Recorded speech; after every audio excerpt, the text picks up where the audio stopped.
자신의 인지 과정, 무엇인가를 알아가고 깨달아가는 과정에 대해서 이제 한 차원 높은 시각에서 관찰하게 되는 것, 한 차원 높은 시각에서 새롭게 발견되게 되는 것, 이것을 메타인지라고 이야기를 합니다.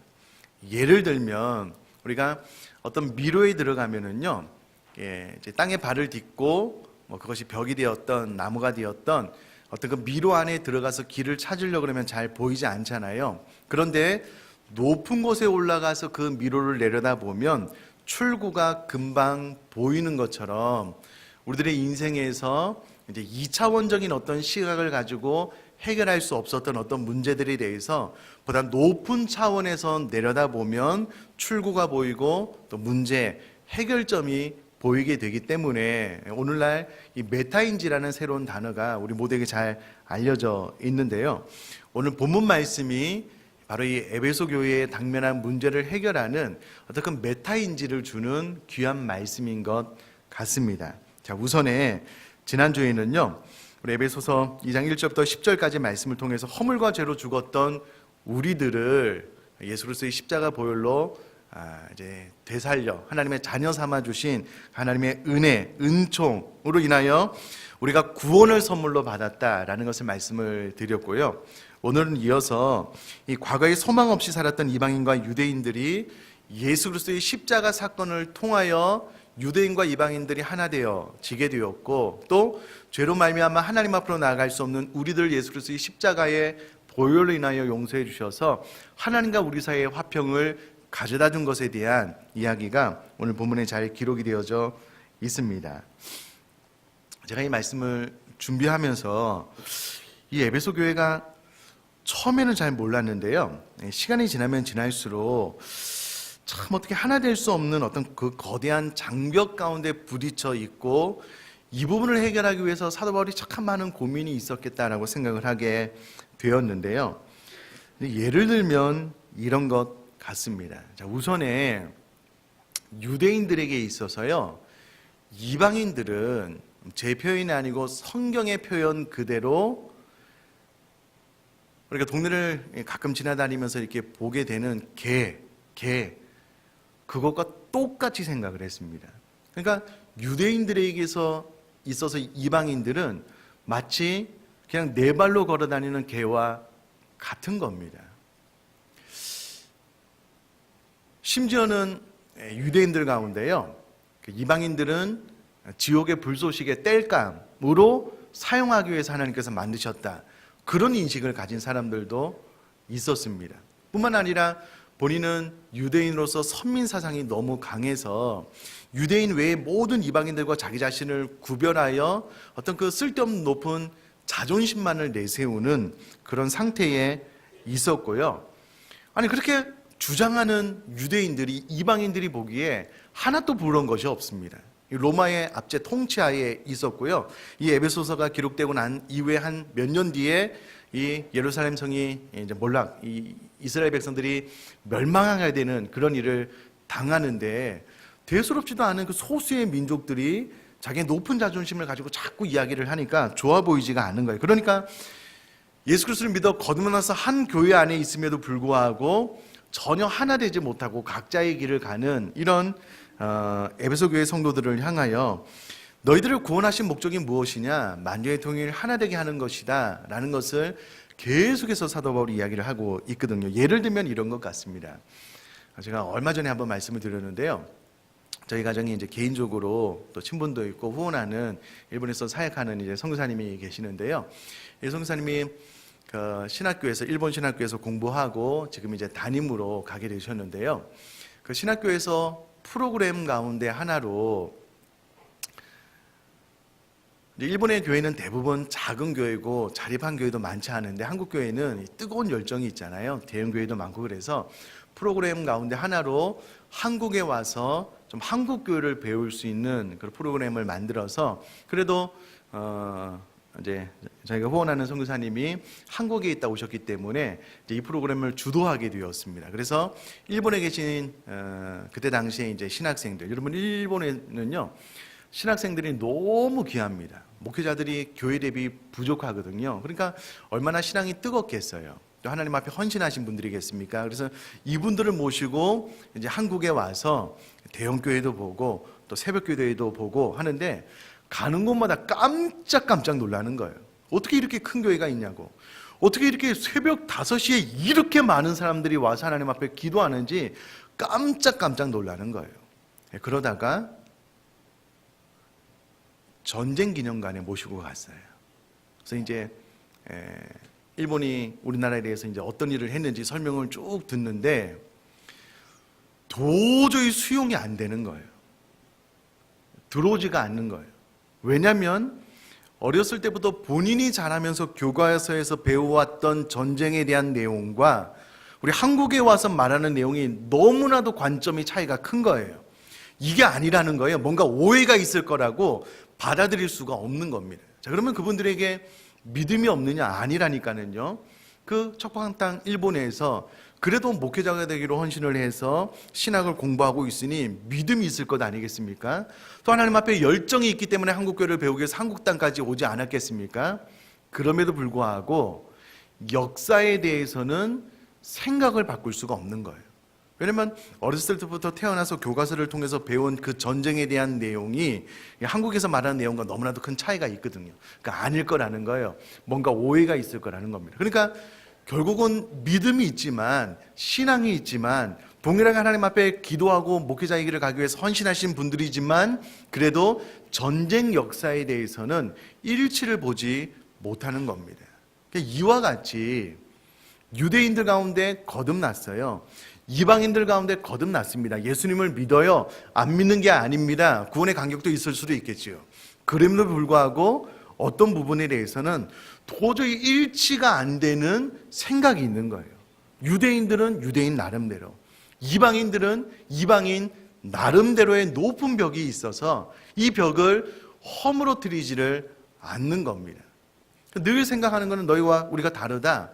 그러니까 어떤 그 2차원적인 수평적인 어떤 관계 안에서 그냥 감정적으로 야 네가 뭐 잘났나 대단하지도 않으면서 뭐 이렇게 자존심만 내세우느냐, 야 말하지도 말라 너희들은 하나님께서 지옥의 불쏘시개로 만들었다 어떻게 구원받아서 교회로 들어오기는 했지만 너와 우리들은 질적으로 다르다. 이런 감정적인 대립으로 인하여 하나님께서 교회로 부르신 목적과는 전혀 상관없이 각자의 길을 걷고 있으니 이런 에베소 교회의 성도들을 향하여 지난 시간에는 야 우리 모두가 다 허물과 죄로 죽었다. 대단한 사람들이 아니다. 하나님의 은혜에 하나님의 은총에 감사하면서 우리가 하나 되어야 된다라고 이야기를 했다면 오늘 본문에서는 그런 그들에게 11절에 그러므로 생각하라 1절부터 10절까지의 메시지를 생각할 뿐만 아니라 이후로의 메시지를 잘 듣고 생각해 보라는 거예요.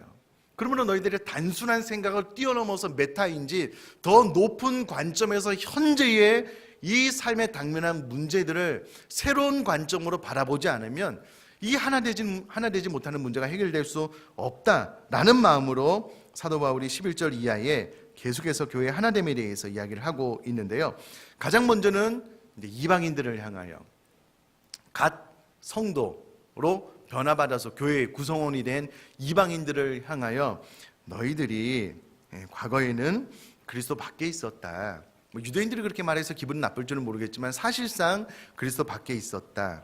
또 이스라엘 나라 밖에 있을 뿐만 아니라 약속의 언약들에 대하여 구약적인 관점에서 보면 외인이었다. 그리고 너희들도 알다시피 너희들은 세상에 소망이 없는 사람들 아니었냐. 여기서 말하는 소망은 원어로 찾아보면은요 에피다라는 단어인데 사후세계에 대한 소망을 가리킵니다. 이때 당시에 어떤 윤회관도 있었고요. 또 삶을 살면 이 땅의 삶이 전부이고 내세가 없다라고 생각하는 이들이 있었기 때문에 사후 내세에 대한 소망을 가진 이들이 없었거든요. 그러니까 너희들 생각할 때 너희들 스스로 한번 생각을 해봐라. 너희들 세상에 소망이 없었던 사람들 아니었느냐. 이것은 이 유대인들 외의 이방인들에 대한 잘못을 지적하는 것이 아니고요 사실이 실상이 그렇지 않느냐라는 것을 말하는 것이고요. 또요 하나님도 없는 자이더니 여기서 말하는 하나님이 없었다라는 것은요 신을 믿지 않는다 혹은 뭐 불경건하다 혹은 신에게 버림받았다라는 의미의 뜻을 가지고 있는 단어를 사용을 했는데요. 세 번째, 신에게 버림을 받은 이가 가장 합당한 그런 뜻이기 때문에 하나님도 없었다라는 것은 하나님께도 너희들이 버림을 받았던 그런 사람들 아니었냐. 그러나 13절에 반전, 이제는 전에 멀리 있던 너희가 그리스도 예수 안에서 그리스도의 피로 가까워지게 되었다라고 설명을 함으로써 과거에는 우리가 어떤 위치에 있었던 그것과 전혀 상관없이 이제는 우리는 그리스도의 피로 가까워지게 된 사람들이 되었다라고 설명을 하고 있는 겁니다. 자, 우리는 이때 당시에 유대인과 이방인의 벽이 얼마나 높은지 잘 모르지만은요, 제가 조금만 설명을 드리면 14절에 사도 바울도 그렇게 이야기를 합니다. 그는 우리의 화평이신지라 둘로 하나를 만드사 원수된 것 곧 중간에 막힌 담을 자기 육체로 허시고 라고 되어 있는데요. 여기서 말하는 막힌 담은 두 가지 의미가 있을 건데 가장 첫 번째는요, 유대인 가운데도 혹은 그 제사장들 가운데도 성소와 지성소를 나눌 수 있는 휘장이 있어서 이 휘장 안으로 들어가는 그 지성소에 들어가는 사람은 대제사장 1년에 한 번밖에 들어가지 못했습니다. 그런데 예수 그리스도의 십자가 죽음을 통하여 이 휘장이 위로부터 아래로 찢어짐으로 말미암아 이제는 대제사장뿐만 아니라 제사장뿐만 아니라 예수 그리스도를 믿고 따르는 모든 이들이 1대1로 지성소로 들어가 하나님 앞으로 나아갈 수 있는 길을 예수 그리스도의 십자가 사건으로 인하여 열어놓으셨으므로 바로 막힌 담을 허물었다라는 의미가 있을 것이고요. 또 하나는 실제로 이때 당시에 보이는 벽으로서요, 예루살렘 성전에 있는 1.5m 높이로 된 유대인들과 이방인들 사이를 가로막는 돌벽이 있었는데요, 이것을 허물었다라는 의미도 됩니다. 예루살렘 성전에는 이방인의 뜰이 있어서요, 이 이방인의 뜰을 넘어서 성전 안으로 들어오는 입구에 다음과 같은 경고문이 있었다고 요세푸스, 아주 위대한 역사학자인데요, 예수님 당시의 시대를 여러 서적 가운데 거의 최고의 권위로 이제 삼는 요세푸스라는 이 책에 보면은요, 이렇게 기록이 되어져 있습니다. 어떤 이방인도 이 담 안으로 들어오는 것을 금한다. 어기는 자는 사형에 처한다. 라는 문구가 있습니다. 자, 그러면 그가 이방인이라면 거듭난 그리스도인이라고 하더라도 이방인의 뜰을 넘어서 성전 안으로는 들어올 수 없다는 게 이때 당시에 있었던 실화, 사실이었을 뿐만 아니라 사도행전 21장 29절 30절 말씀 보면은요, 사도 바울이 예루살렘에서 에베소 사람이었던 드로비모를 이 벽 안으로 들어오게 하였다라는 그 오해 때문에 유대인들이 바로 사도 바울을 죽이려고 합니다. 그때 군대가 출동하지 않았다면 사도 바울이 죽었을 수도 있는 그런 위기를 만났을 텐데요, 이와 같은 일이 사도행전에도 기록이 되어져 있습니다. 자, 그러니까 보십시오. 이방인들이 예수 그리스도를 믿어서 교회 안으로 들어왔음에도 불구하고 유대인들이 철저하게 이방인과 유대인들을 나누는 거예요. 이미 예수님은 휘장을 위로부터 아래로 찌르셔서 대제사장뿐만 아니라 예수 그리스도를 믿고 따르는 모든 이들을 바로 그 지성소까지, 하나님의 1대1로 만날 수 있는 장소까지 나아올 수 있도록 예수님의 육체로 그 길을 열어놓으셨는데 유대인들은 용납을 안 하는 거예요.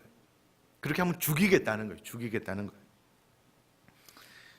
이와 같은 일이 있으니, 자, 거듭나고 나서 점점 이 에베소 교회의 숫자가 많아져서 교회로 들어오긴 하는데 서로 간에 있는 이 장벽이 너무 두터워서 허물어지지가 않는 거예요. 이것을 위해서 예수님께서 내가 직접 내 육체를 십자가 위에서 희생시키셨다까지라도 이야기를 하는데 이 장벽이 잘 허물어지지 않는 겁니다. 자, 그러면 우리 이야기 한번 해볼까요? 우리 이야기. 여러분 한번 저를 한번 봐주시면은요, 여러분, 우리 교회 안에는 장벽이 없을까요? 여러분 어떻게 생각하셔요? 저희 교회는 그래도 너무나도 행복해서 이제 설교하기가 좀 어렵지만 그래도 뭐 하나 꼬투리 잡아서 이야기하자면 제가 보기에 우리 안에도 장벽이 있습니다. 장벽이 있어요. 대표적으로 제가 보기에는요, 이 끼리끼리의 장벽이 있는 것 같아요. 순위 연합된 건 아주 귀한 일입니다. 그것을 비난하는 것 아닙니다. 또 그런 차원으로 말씀드리는 것 아니에요. 근데 교회 안에서 오랫동안 신앙생활을 하다가 서로 마음의 문을 열고 알게 되어서 가깝게 잘 지내는 거 좋아요. 아주 격려할 만한 일입니다. 그런데 이 끼리끼리의 장벽이 어느 날 너무나도 높아져서 다른 사람이 절대 이 무리 안으로 들어오지 못해요. 이것은 심각한 문제입니다. 이것은 잘못된 일입니다. 혹은 내가 신앙생활을 하다가 그래도 오랫동안 같이 신앙생활을 하다 보니까 좀 이렇게 만나는 분들이 편하거든요. 그럼 만나는 건 비난하는 건 아닙니다. 오해하지 마셔요. 저는 계속 그렇게 잘 만나셨으면 좋겠어요. 그러나 중요한 것은 교회 가운데 새 가족이 왔어요. 새로운 분이 오셨어요. 그러면 그 무리에서 마음의 문을 열고 그 무리 안으로 들어와서 함께 서로를 즐기고 누릴 수 있도록 해야 되는데 이 장벽이 너무 높아요. 이것은 문제입니다. 이것은 문제라는 거예요. 저희 교회는 뭐 그렇지 않은데 제가 이제 전에 섬겼던 교회가 이제 분당에 있어요. 잘 사는 분들이 많은데 충격을 받은 것이 무엇이냐면 아이들도 만나면 야 너네 집 몇 평이야? 라고 물어본대요. 그것 가지고 서로 잰대요. 기가 막히죠. 초등학교 저학년 참 가까이 지냈던 우리 목사님 딸이 초등학교 1학년인가 2학년인가 그런 질문을 하는 거예요. 야 너네 집 몇 평이냐? 그랬더니 정확하게 제가 그 동수를 몰라서 그랬는데 우리 집 103평이야 이렇게 이야기를 했대요. 평이 아니고 동수를 우리 집 103평이야? 근데 깜짝 놀라고 동수를 평으로 잘못 알고 이런 이야기를 들으면 참 안타깝죠. 다 같은 교회 식구들인데 뭐 좀 넓은 집에 살면 어떻고 좀 작은 집에 살면 어떻냐고요. 그게 뭐 어떻냐고요. 뭐 도대체. 근데 그거 가지고 막 자꾸 따져요. 그럴 이유가 없잖아요. 전혀 그럴 이유가 없는 겁니다. 없는 거예요. 이게 또 교회 안에만 그러냐? 그렇지도 않습니다. 여러분 가만히 들여다보면은요 가족들 안에도 어떤 벽이 있어요. 심지어는 부부 안에도 어떤 벽이 있는 거 아시죠? 있어요. 이 벽이 잘 허물어지지가 않아요. 처음에는 이제 결혼하고 신혼초에 이 벽을 허물어서 온전히 하나 되려고 노력을 하다가 어느 순간 이 벽이 너무 두터우니까 포기해요. 그래서 어느 정도 이렇게 간격을 두고 너 따로 나 따로 마음이 합쳤을 때는 뭐 같이 하고 그렇지 않으면 또 따로 이게 뭐 별로 불편하지 않아요. 이런 것도 다 장벽입니다. 교회 안에 보이지 않는 벽이고요. 가족들 안에도 있고 부부 가운데도 있고 자녀들 가운데도 있고요. 부모님 가운데도 있는 것 같아요. 그럼 사도 바울이 이 부분을 해결함에 있어서 이 수평적인 어떤 그런 인지만 가지고는 해결이 안 되는 겁니다. 제가 상담학, 심리학 좋아해서 학부 때 좀 공부하고 이제 책을 많이 읽어보면은요, 제가 그런 예들이 너무 많아요. 교회 안에 며느리랑 시어머니가 같이 신앙생활을 하는 거예요.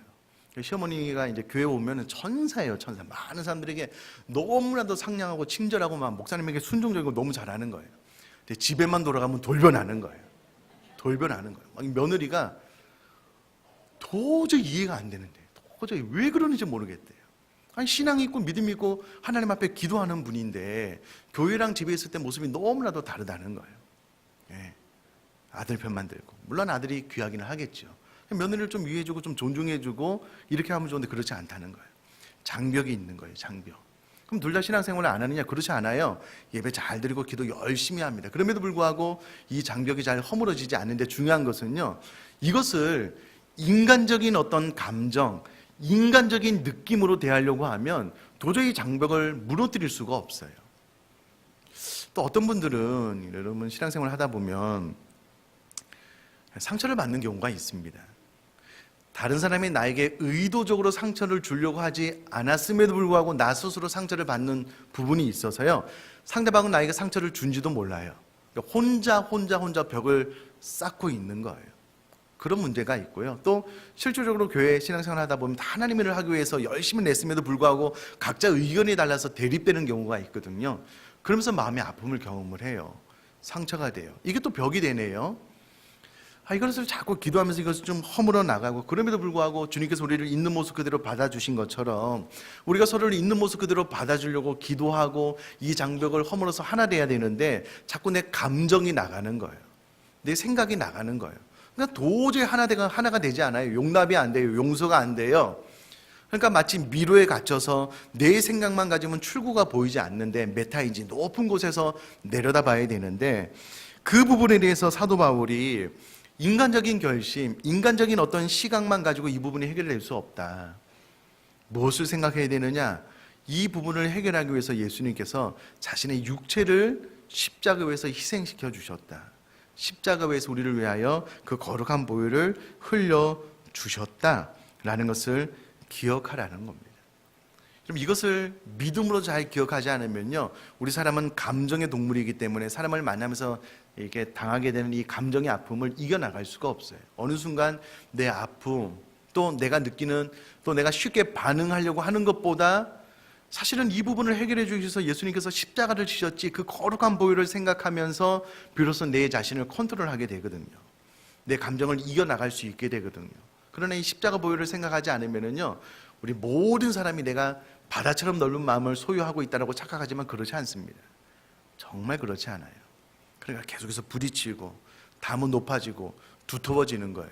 어느 순간 이 담을 허물고 싶은 마음조차 생겨나지 않고요, 그냥 기차의 선로처럼 그냥 어느 순간 이게 하나 되지 못하고 계속해서 그 시간만 이어나갈 수밖에 없기 때문에 예수님께서 그렇게 이야기를 하시는 것이고요. 자, 또 하나, 그러면 왜 이와 같이 유대인들과 이방인들이 하나 되지 못하느냐, 그 중심에 어떤 이유가 있을까라고 아마 사도 바울도 많이 고민했던 것 같아요. 그러면서 해결점으로 또 15절을 이야기를 하고 있는데요.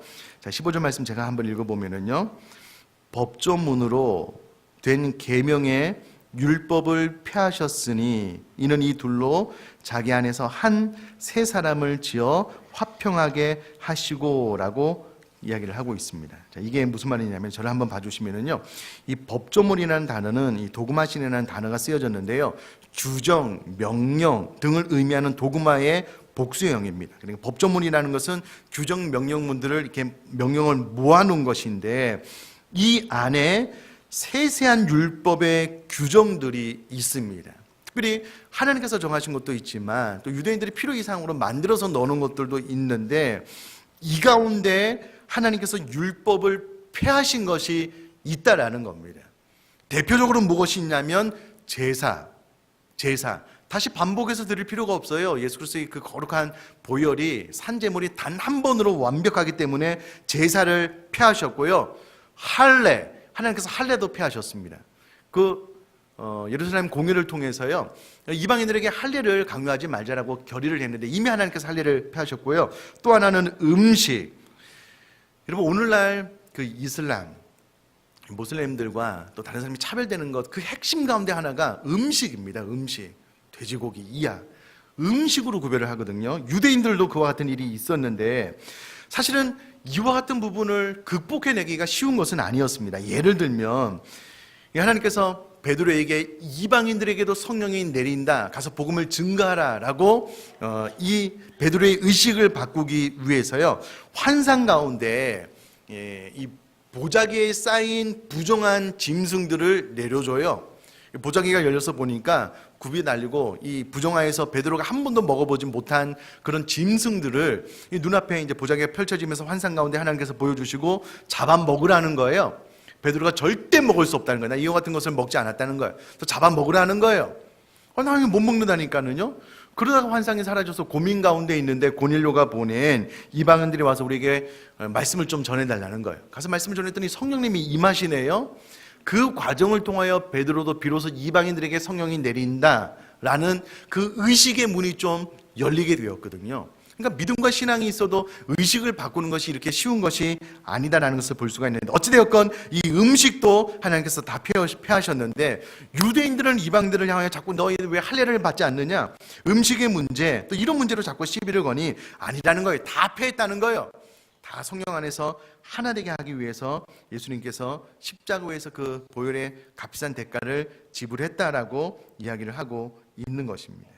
그러므로 내가 너에게 평안을 전하고, 그러므로 너희들이 성령 안에서 하나 되고 화목한 삶을 살았으면 좋겠다라고 이야기를 하고 있는 겁니다. 자, 말씀을 정리하면서 한 가지만 더 말씀을 드리면은요, 그러므로 생각하라는 거예요. 무엇을요? 그렇게 2차원적인 어떤 사고, 감정적인 대응만 가지고는 절대 하나가 될 수 없습니다. 그런 것보다 높은 곳에서 내 인생을 좀 바라봤으면 좋겠는데, 그 높은 곳에서 우리 인생을 바라본다라고 했을 때 그 높은 곳이 어디냐면 그 십자가 위를 바라보라는 거예요. 예수님께서 우리의 모든 이와 같은 막힌 담을 허물고 하나 되기 위해서 십자가를 지셨는데 왜 그 십자가를 생각하지 않고 인간적인 감정으로만 교회 안에서 성도들을 대하느냐는 거예요.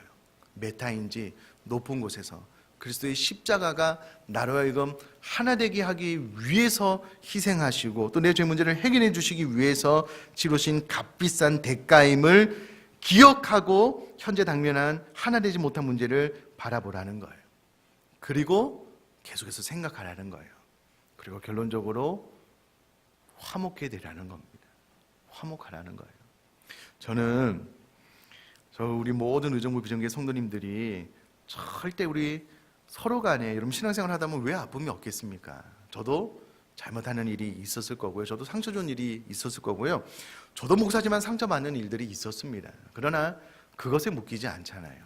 계속 기도해서 마음을 치료하고 또 우리 하나 되게 하심을 위하여 예수님께서 치르신 대가가 너무나도 고귀하고 아름다운 것 아니겠습니까? 그것을 생각을 하면 이 막힌 담들을 계속해서 좀 허물어 나가면서 서로 더 화목하고 더 하나됨으로 올해 우리에게 주신 표처럼 정말 성령 안에서 하나로 지어져가는 교회 순교에 되어질 수 있기를 제가 주님의 이름으로 축복합니다.